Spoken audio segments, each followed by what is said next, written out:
ये कहूंगी कि मुझे बुक्स में से पढ़ते कैसे हैं, मुझे ये भी सीखा है मैंने आपसे, लक्ष्मीकांत को कैसे पढ़ना है। एक डायरेक्शन नहीं है, गाइडेंस नहीं, कोई भी बताने वाला भी नहीं था, कोई ग्रुप भी नहीं था। फिर आपसे कांटेक्ट में आई जब यूपीएससी अखाड़ा से, आपसे पर्टिकुलरली सर, तो मुझे ये समझ में आया कि जीएस को प्रोसीड ही कैसे करना है।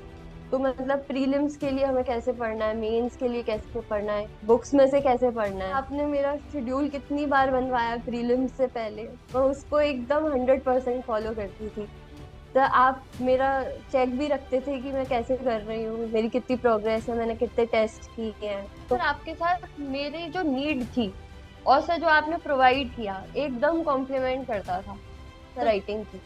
तो सर मेंस की वहां आंसर राइटिंग की मैंने, फिर जो आंसर्स आपने प्रोवाइड किए वहां से मैंने अपने कंटेंट को सुधारा, जीएस 2 में और जीएस 4 में। तो क्या प्रूफ हो गया मेरा तो कि है। अब आप बताओ कि क्या हमारे वाला सिस्टम आपको लगता है कि कोई बच्चा करे तो वो रेलिवेंट से पास हो सकता है? सर 100% पास हो सकता है सर। मुझे लगता है क्वालिटी कंटेंट और गाइडेंस बिल्कुल है अपने पास, तो सर ज्यादा से ज्यादा लोग अगर उसको अवेल करें तो बहुत अच्छा है। Thank you to you and your team sir, आपकी वजह से ये दिन आया है। मेरा नाम रम्या है और वृंदावन से हूँ मैं। और मैंने फिर स्कूलिंग मथुरा से करी है। फिर मैंने बीटेक किया कंप्यूटर साइंस में जेपी इंस्टीट्यूट नोएडा से। तो उसके बाद से मैंने प्रिपरेशन करी और ये मेरा थर्ड अटेम्प्ट था। और ज्योग्राफी ऑप्शनल लिया था मैंने, और इस बार मुझे थर्ड अटेम्प्ट में 281 रैंक मिली है। तो सर ऐसे 3 साल की जर्नी थी ये। और यस बिल्कुल सर। स्टार्टिंग में फिर ये कहाँ से थी, कॉलेज के बाद कैसे आपको लगा करना चाहिए आपको? Yes sir. सर एक्चुअली मेरे मन में तो स्कूल से ही था। अच्छा। मतलब मैं हाँ सर, मैं हमेशा से यही सोचती थी कि मुझे इसी फील्ड में जाना है, एडमिनिस्ट्रेटिव जॉब्स में जाना है सर, क्योंकि मेरा स्कूल ऐसे एक आर्मी एरिया में था। मैं हमेशा ऑफिसर्स वगैरह को देखती रही थी बचपन से। मुझे बहुत ज्यादा लगता था कि मुझे भी ऐसे ही कुछ बनना है। तो सर जैसे बड़े हुए तो मैंने रिसर्च किया, तो मुझे लगा आईएएस ऑफिसर बनना मेरे लिए एक राइट चॉइस है। तो सर उस तरह मेरा एक माइंड मेकअप स्कूल से ही था। फिर उसके बाद सर एक बीटेक मुझे करना था, थोड़ा मेरे पेरेंट्स को भी था कि मैं पहले एक करियर सिक्योरिटी वाला जो सबको रहता है कि पहले जॉब कर लें और ये ऐसे करें। तो लेकिन कॉलेज में भी मेरा बिल्कुल ओरिएंटेशन सिविल सर्विसेज की तरफ ही था।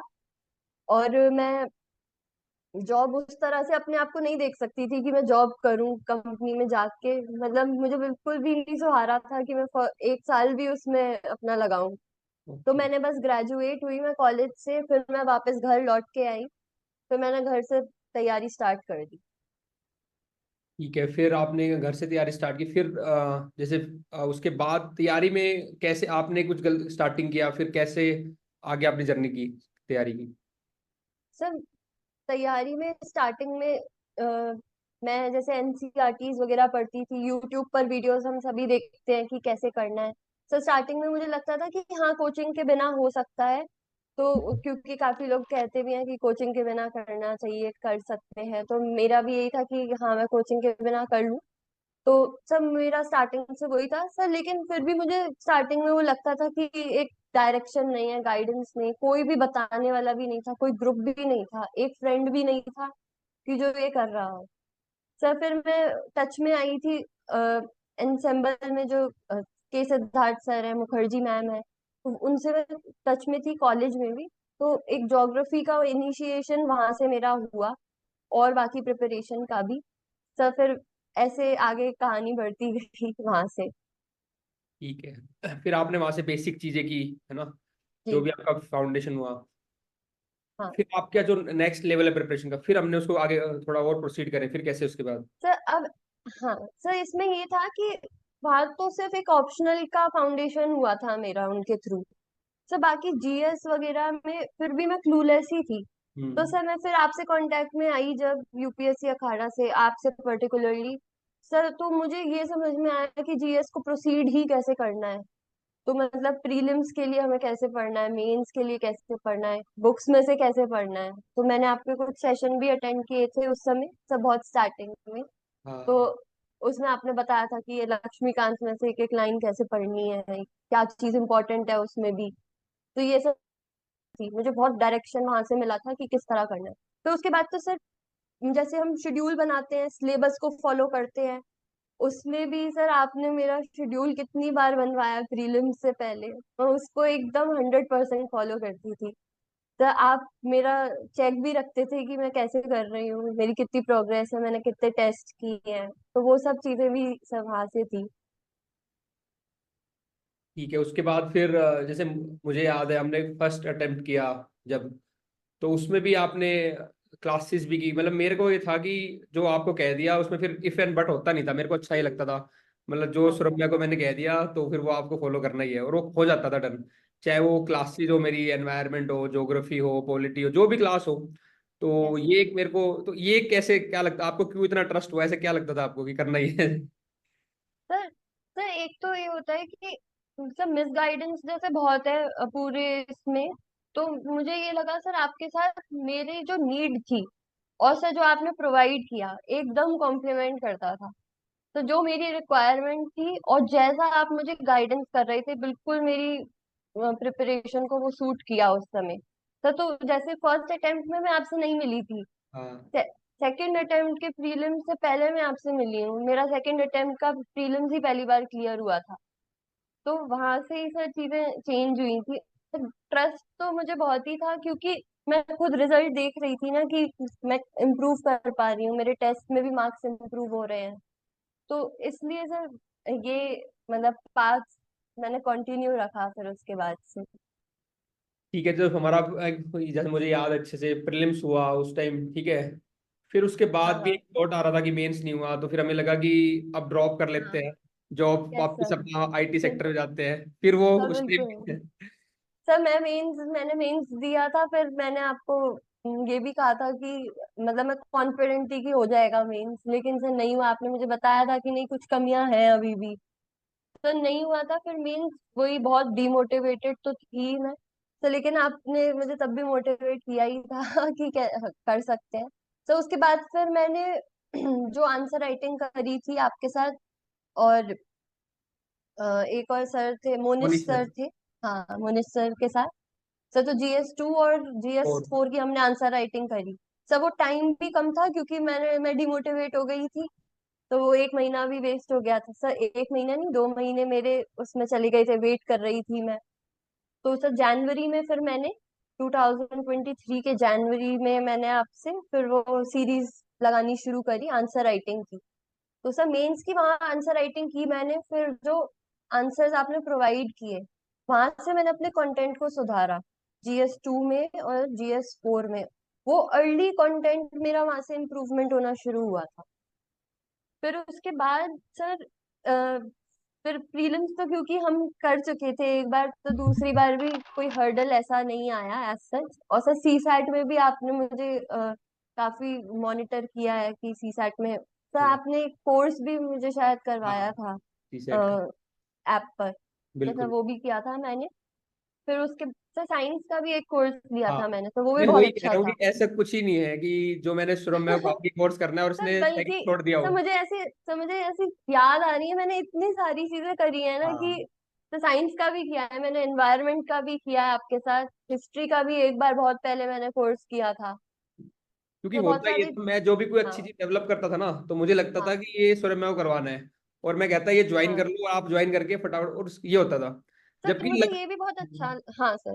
तो मुझे ये भी बहुत अच्छा लगता था आपकी ओर से कि एक वो नहीं होता था कि प्रेशर नहीं, तुम ये ले लो, जो कोर्स मेरे लिए सूटेबल है, जो मेरा वीक पॉइंट है वो ही लो।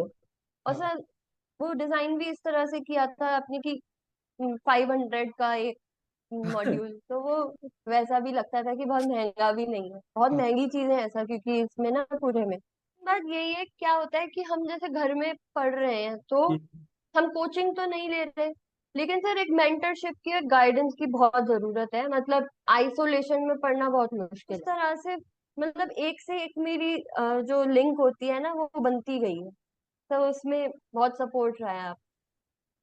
और इस बार जो हमने डेली आंसर राइटिंग, उसमें हुआ यही था कि टाइम कम था, अपने 1-2 महीने वेस्ट हो गए थे। हाँ अब बुरा तो मुझे हाँ लगता है ये, फिर मैं क्या करूँ, चलो हाँ वेस्ट हो गया, लेकिन मगर फिर भी इम्प्रूव करवाना है। तो हमने हाँ फिर हाँ। आंसर राइटिंग GS 2 और 4 की स्टार्ट की आपकी। हाँ उसकी हाँ। की, क्योंकि आपने देख लिया था मेरे GS 1 में मार्क्स ठीक थे। हाँ तो मैंने को, GS 2 और 4 में आपने बोला इम्प्रूवमेंट हम कर सकते हैं इस समय, तो तो हमने। उसमें आपका हाँ। क्या एक्सपीरियंस रहा ज्यादा? आपने मेरे को तो बताया था कि इस केस स्टडी में कैसे इनोवेटिव सर ने केस स्टडी बना रखी है, उसको आपने अप्लाई हाँ। किया, मॉडल आंसर काफी हेल्पफुल रहे आपके लिए। तो उसमें थोड़ा जानना चाह रहा हूँ जर्नी, क्योंकि वो मेन बच्चा जो सिलेक्ट होता है ना, वो मेंस के मार्क्स से होता है। Yes sir, yes sir. तो जो मेंस में आंसर राइटिंग हमने की, तो क्या था कि पिछली बार मेंस में मेरे दो प्रॉब्लम्स थी। एक तो मेरी लेंथ नहीं आ रही थी आंसर की, आंसर बहुत ही छोटे लिखती थी मैं। तो ये भी मुझे लगता है कहीं ना कहीं फैक्टर तो होता ही होगा। और दूसरी चीज ये थी सर, कंटेंट में मैं लिख लेती थी आंसर्स, लेकिन वो जो वैल्यू एडिशन होता है, केस लॉज होते हैं, एग्जाम्पल्स बहुत अच्छे होने चाहिए, ये सब चीजें सर मिसिंग थी। तो जो मुझे सैम्पल आंसर्स मिले, तो वहां से ये मैंने बहुत केसेस उठाए। मैंने बहुत सारे केसेस को अपने नोट्स में ऐड कर लिया, फिर मैं उनको और आंसर्स में ऐड करती गई, जो मैं आगे भी कर रही थी आंसर राइटिंग। फिर उसके अलावा सर केस मेरी टाइम स्पीड भी बढ़ी। मैं मतलब क्लॉक लगा के लिखती थी, वो उस टाइम लिमिट में लिख के मैं मोनिश सर को भेजा करती थी। तो वहां से भी मुझे ये आइडिया लगा कि कितना शॉर्ट पड़ रहा है टाइम के अकॉर्डिंग। तो ये सब चीज थी सर, केस स्टडी भी मैंने करी, तो वहां से भी मुझे ये हुआ कि जो थ्योरीज है, एथिकल थ्योरीज वगैरह हैं, वो सब का मुझे पता चला। और सर केस स्टडीज भी काफी यूनिक होती थी, तो उन क्वेश्चंस में से भी कुछ पढ़ के समझ में आता था। क्योंकि तो हम इन लोग सब चीजों आंसर से जो इम्प्रूव। बनते हैं ना, क्वेश्चन बनते हैं, वो मान लो बहुत सोच समझ के बनाते हैं, ये नहीं बस कॉपी पेस्ट कर हाँ। दिया। वो यस सर। इनोवेटिव क्वेश्चन होते हैं कि एग्जाम से हाँ। रेलिवेंट हो गए भाई, इस बात का ध्यान रख के ही। इसीलिए कोर्स बनने में थोड़ा टाइम लगता है, आंसर बनने में टाइम लगता है, क्योंकि बहुत ही मेटिकुलसली डिजाइन करने की कोशिश होती है। जो भी वही कोर्स वही। बने कि बच्चे का फायदा हो, कम टाइम में उसको मैक्सिमम गेन मिले। क्योंकि जब आप देखते हो, ज्योग्राफी भी कराते था, तो बहुत कम टाइम में इतना मैक्सिमम करो, ये कोशिश रहती है बाकी की टीम की भी और हमारे सबकी। वही। और इसमें जैसे एक बात और है, जहां तक ऑप्शनल का मुझे याद है, फर्स्ट अटेम्प्ट मेंस लिखा था, तब आपके आंसर हम देखते कि छोटे भी थे लेंथ में, कई जगह पे कीवर्ड्स नहीं आते थे, ज्योग्राफिकल टर्म्स नहीं आती थी, वो भी ओवर द टाइम हाँ। PYQ लिखे आपने, उसको इवेलुएट करके वो। Yes sir. हाँ। हाँ। Yes sir. सर जो ज्योग्राफी में मैंने क्या किया कि मेरे फर्स्ट अटेम्प्ट में 241 मार्क्स थे। तो हाँ। सर वहां से भी एक कॉन्फिडेंस थोड़ा सा आया। आपने बोला कि नहीं, पेपर 2 में अच्छे भी स्कोर किए थे, 136 थे। तो सब वो थोड़ा वहां रियलाइज हुआ कि यहाँ पोटेंशियल है, थोड़ा और इम्प्रूवमेंट की जरूरत है। तो सब ज्योग्राफी में प्रीवियस ईयर क्वेश्चंस को बहुत लिखा मैंने। और सब मैंने चैट जीपीटी का भी बहुत यूज किया ज्योग्राफी में। सो हाँ। जैसे थ्योरीज होती हैं, तो मैं वही कमांड देकर थ्योरीज आ जाती थी किसी टॉपिक से रिलेटेड। और जो रेलेवेंट पीपल हैं उनके नाम आ जाते थे, और एग्जाम्पल्स आ जाते थे, तो मैं उनको बहुत यूज करती थी फिर अपने आंसर्स में। तो इस सही। बार मैंने वो वैल्यू एडिशन भी बहुत किया है वहां से। तो ठीक है। ये सब हाँ ज्योग्राफी का रहा। ओके, और बाकी ओवरऑल जर्नी में कुछ चीजें सीखी होगी आपने, क्या आपको लग रहा है कि बाकी एस्पिरेंट्स भी ध्यान रखें इन चीजों का स्टार्टिंग में से, जो तैयारी कर रहे हैं? तो मुझे लगता है कि पहले तो हमें एक शेड्यूल बनाना चाहिए। मतलब काफी लोग शेड्यूल बनाते हैं लेकिन फॉलो नहीं कर पाते हैं उसको। और अपने लिमिट के अकॉर्डिंग ही बनाना चाहिए कि हमें क्या हम कर पा रहे हैं। और किस मतलब थोड़ी डाइवर्सिटी भी होनी चाहिए उसमें, कि हम 2 सब्जेक्ट कर लें या 3 सब्जेक्ट कर लें एक दिन में, जैसे हम टाइम स्लॉट बनाते थे उस तरह से। बाकी सर एक सेल्फ इवैल्यूएशन लगातार चलना चाहिए एस्पिरेंट के मन में, कि कहाँ पर दिक्कत आ रही है। और फिर उसको देखने वाला भी कोई हो, और फिर वो सजेस्ट करे कि इसमें क्या प्रॉब्लम है, और हम खुद भी देखें कि हमारे को क्या इम्प्रूवमेंट की जरूरत है। तो वो हम ये ना सोच के बैठे कि नहीं हमने बेस्ट कर दिया है, उसमें भी कुछ हो ही सकता है। ये बिल्कुल। वाली चीज है। और सर वही मुझे लगता है कि कुछ मेंटर्स होने बहुत जरूरी हैं, जैसे आप हैं सचिन सर, तो मेंटर्स का होना बहुत ज्यादा जरूरी है। आपने मतलब बहुत ज्यादा एकदम पर्सनलाइज्ड मुझे सपोर्ट दिया है, तो उसका बहुत फर्क पड़ा है सर। ये वाली चीज है। आपके वो शेड्यूल है कोई, आप दिखा सकते हैं अगर हम बच्चों को, क्योंकि हम मैं भी बच्चों को वैसे शेड्यूल बनाता हूँ, स्लॉट्स वाला कोई हो तो, कि हाँ कैसे इनको फॉलो करना चाहिए जो हम आपके लिए बनाते हैं शेड्यूल। हाँ। हाँ सर मैं एक्सेल शीट्स पे बनाती थी, मेरा सारा काम ऑनलाइन मैं करती थी। तो वो होगा सर, मैं स्क्रीन शेयर करके दिखा सकते हैं आप। ठीक है, मैं तो करता हूँ सर आपको। एक सेकेंड रुकिएगा, मैं निकाल। सर ये आप देख रहे हैं नीचे, दिसंबर, जनवरी। हाँ। सर ये पूरा जो करती थी मैं, उसको मैं ग्रीन कर देती। सर मैंने आपका नीति आयोग की क्लासेस भी की थी, इसमें लिखा हुआ है, ये याद आ गया मुझे। तो नीति आयोग का ये किया था, ये भी मेंस में काफी हेल्पफुल था, मेंस के कंटेंट में। सर तो ये मतलब ऐसे करती थी मैं, और जो चीज मिस होती थी फिर मैं उसको लिखती भी, रेड मार्क भी करती थी कि ये मिस हो गया है। अच्छा। हाँ सर, जैसे ये नीचे वाला है ये, सर ये करा हुआ है। सी सैट इस वाले में मैंने काफी मिस किया। तो इस तरह से रहता था। सर ये आप ही के बताए हुए शेड्यूल है कि ऐसे हाँ, करो, वही बिल्कुल, मैं तो टीटी पढ़ो, बस मैं बच्चों प्लॉट को दिखाना चाह वाइज। रहा था कि कैसे हम पर्सनलाइज शेड्यूल बनाते हैं आप लोगों का जी जो है ना। सर, ऐसे ही शेड्यूल। हाँ आप मुझे बताते थी कि रात में एमसीक्यूज करो, प्रीवियस ईयर क्वेश्चंस करो, तो मैं वो भी करती थी। ये बिल्कुल। सब उसी का है। बस सर वही है सी कि सैट मैंने, आपने उस चीज। हाँ सर सीट सैट जैसे मैंने कॉन्टिन्यूअसली 1 घंटे का रखा ही था 3-4 महीने से, क्योंकि बहुत इंपॉर्टेंट है वो भी। बिल्कुल, क्योंकि अब वही डिस्कशन होता था हमारा, क्या चीज वीक है, कहाँ इंप्रूव करना है, वही मेंस में इंप्रूव किया, वही प्री में इंप्रूव किया, तभी वो चीजें होती गई। अब यस सेम सर। चीज को बार बार करते गए तो फायदा नहीं है, वो देखना हाँ हाँ इसलिए मैं इस चीज जो आपने भी कहा, मैं भी फोकस इस बात पे करता हूँ कि पर्सनलाइज होना चाहिए चीजें। सर जनरल वही। अप्रोच नहीं हो सकती किसी के लिए भी। सर हमें नहीं। लगता है कि अपनी स्ट्रेंथ है, वीकनेस है, उसी के अकॉर्डिंग काम सर होएगा। बिल्कुल। सर बिल्कुल, मुझे भी ये लगता है कि पर्सनलाइज्ड अप्रोच इसमें जरूरी है। सिविल सर्विसेज के एग्जाम में सर बहुत ज्यादा जरूरी है, क्योंकि हर किसी की रिक्वायरमेंट अलग है। एनवायरमेंट अलग है। और हाँ जनरली आपको क्या, देखो मेरे को तो लगता है आपसे मिले आपकी, देखो सुरम्या की अगर मैं बात आपकी बात करूँ तो अच्छी बात क्या थी, कॉम्प्रिहेंशन पार्ट, दो पार्ट आपकी मेरे को, वैसे तो बहुत सारी क्वालिटीज है पर दो मैं जो पॉइंट करूंगा। First one is the comprehension part, क्योंकि आपको जो कह दिया या आपने जो पढ़ लिया या आपने जो क्लास देख ली, तो वो तो आप करोगी करोगी, मतलब उसको लिख दोगी आंसर में, ये बहुत जरूरी है क्योंकि आंसर राइटिंग मेन है। तो ये आपका पार्ट डेवलप्ड है, मतलब और रिफाइंड उसको मैं हमने कर दिया था, वो बात अलग है। लेकिन हाँ हाँ अच्छी बात है कि स्ट्रेंथ है आपकी कि जिसमें आपको पढ़ के आप लिख लेती हो। हाँ दूसरी जो बात है वो सिंसियरिटी की है, जो कह दिया वो कर दिया।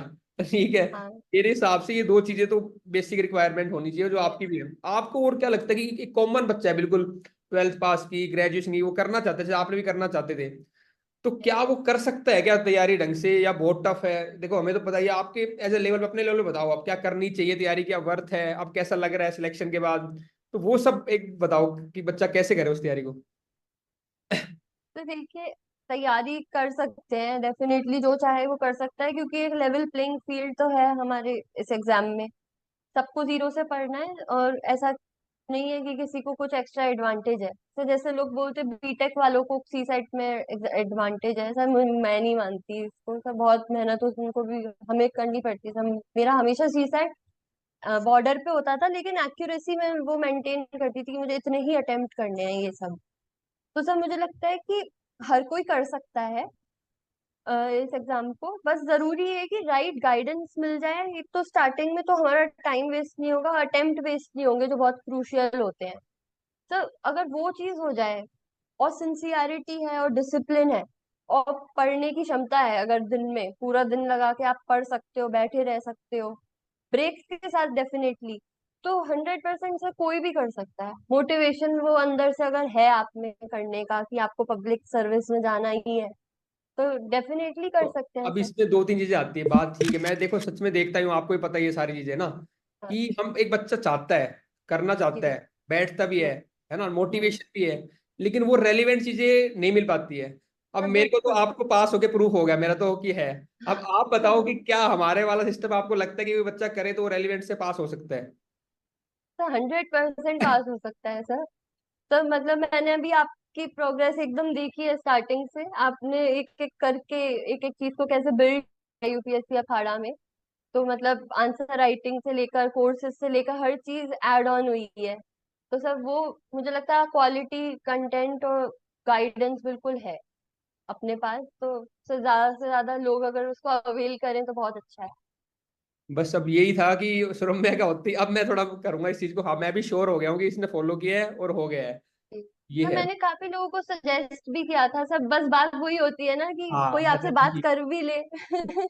नहीं मुझे पता है बिल्कुल, क्योंकि आप देखो आपको पता है चीज जेन्युइन है और वो चीज आप जी। करोगे प्रभु, क्योंकि आपका नेचर भी वैसा ही हाँ है ना। हाँ लेकिन वो हाँ। बस मैटर ऑफ टाइम था, जब आप लाइन के इस तरफ थी तो कोई मानेगा नहीं। अब आप रैंकर हो हाँ तो वही बात है, प्रोपोगेट हो जाती है, चीज वही है। हाँ। हालांकि यस आप जैसे आपने कहा, मैं इवोल्व तो कर ही रहे हैं बच्चों, क्योंकि एग्जाम इवॉल्विंग है, अगर हम स्टैटिक हो गए तो हम भी नहीं हो सकते। बस वो यस सर। मेरी भी कोशिश यही रहती है कि जब तक कोई चीज बेस्ट निकल के ना आए तब तक मैं लॉन्च भी नहीं करता उस चीज को, चाहे बिल्कुल कंप्लीट हो ना हो। लेकिन अब चलो भगवान की दया से सारी चीजें कंप्लीट है और सिलेक्शन भी हो हाँ। गए तो यस इस साल फिर सर। करते हैं बाकी बच्चों की मदद। मेरी तो ये रहता है कि एक अफोर्डेबल सा कोर्स हो, और मैक्सिमम बच्चा जो सिंसियरली करना चाहता है उसको रेलिवेंट चीज मिल जाए बस टाइम पे, ताकि वो जो आपने स्टार्टिंग में टाइम, आप भी समझो 1 1.5 साल वेस्ट हुआ फिर काम चालू, तो शुरू में ही मिल जाए तो वो 1 2 साल बच जाते हैं आपका, 1 2 साल। Yes sir. सर एक चीज और है जो मैं बताओ शेयर करना चाहती थी, मेरे नोट्स का था बताओ कि दिखाओ। मैं कैसे बनाती थी। तो एक सेकेंड, तो उससे भी काफी आइडिया होगा कि कैसे हाँ हाँ करना है। बिल्कुल, यही थोड़ा मैं चाह रहा था कि 1 2 चीजें आप दिखाओ बच्चों को, ज्योग्राफी के हो गए या वैसे नोट्स हो गए जो उनको हेल्प करेंगे बस आगे एक कैसे करना है अपने को। दिखा। कुछ कॉपी तो इवेलुएट ये आपकी। तो ये दिख रहा है आपको स्क्रीन।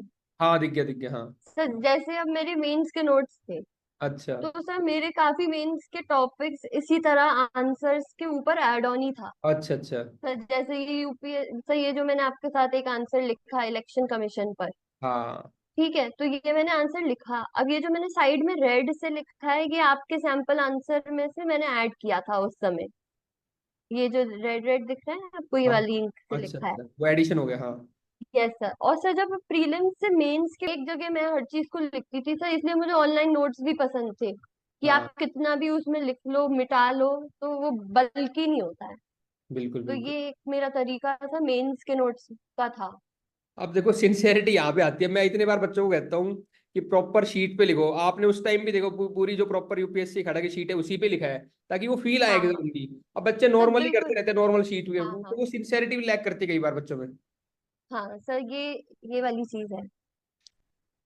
ठीक है सुरम्या। और ठीक है फिर अब घर पे सब कैसा है अच्छा कैसा लग रहा सर। है? सब बहुत अच्छा लग रहा है। बस सर मैं मतलब बहुत ग्रेटफुल हूँ। मैं ये नहीं कहूंगी कि मैं आईएएस ही चाहती थी, लेकिन अभी ये 281 रैंक है। सर नाम था लिस्ट में, ये बहुत बड़ी बात मेरे लिए थी कि नाम तो आया कम से कम सर। बिल्कुल। मतलब थर्ड अटेम्प्ट में मुझे ये लग रहा था कि अब कुछ आना जरूरी है, बहुत मोटिवेशन नहीं तो डाउन हो जाता है।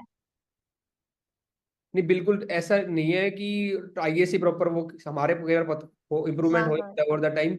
लेकिन हाँ। बात सही है कि सारी पोस्ट अपने आप में प्रेस्टिजियस हैं, इनको यस क्लियर सर करना, एक बिल्कुल। लिस्ट में आना थोड़ा बहुत ऊपर यस नीचे सर। हो जाता है ना। और यस सर। होपफुली मुझे लग रहा है कि इस बार ज्योग्राफी ने अच्छा परफॉर्म किया है, काफी बच्चे हैं ज्योग्राफी के इस बार जो निकले हैं, है ना। Yes sir. और होपफुली जब मार्कशीट आएगी तब शेयर करेंगे, देखें कितना क्या, है यस ना। सर। और आगे का प्लान भी अब डिसाइड करना है, आगे तेरा कैसे आईएएस का रूट करना है या जो भी है हाँ इसको हाँ। भी यस सर, वो भी डिसाइड करना वो है, फिर वो भी प्रीलिम्स है अभी तो।